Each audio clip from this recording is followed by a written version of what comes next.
సాయి కుమార్ అని మా అమ్మ నాన్న ఎంతో అల్లారు ముద్దుగా పెట్టుకునే పేరు, ఆ పేరు పక్కన పెట్టి నేను పెట్టుకున్న పేరు ఏంటంటే బెజవాడ బ్యాడ్ బాయ్ సాయి. మా అబ్బాయి సాయి బ్రతికి అదో విధంగా మారిపోవాలని ఎన్నో పూజలు చేస్తా ఉన్నారు, కానీ అవి ఏమీ ఫలించలేదేమో.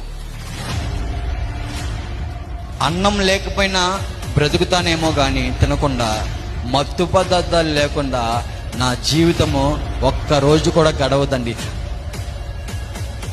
ఒక శివరాత్రి వస్తే ఏ విధంగా నా ప్రవర్తన ఉండేదంటే, ఒక అఘోరా ఏ రకంగా అయితే ఉంటాడో ఆ రకమైన గెటప్ వేసేసుకుంటా ఉండేవాడిని.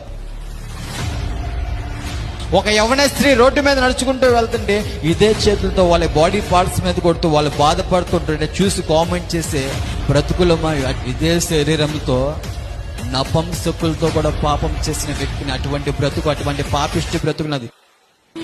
నేను నమ్మిన దేవుడు కరుణామయుడు, నేను నమ్మిన దేవుడు కనికరము గల దేవుడు, నేను నమ్మిన దేవుడు సాయి నమ్మదగిన దేవుడు, ఆయన క్షమించే దేవుడు.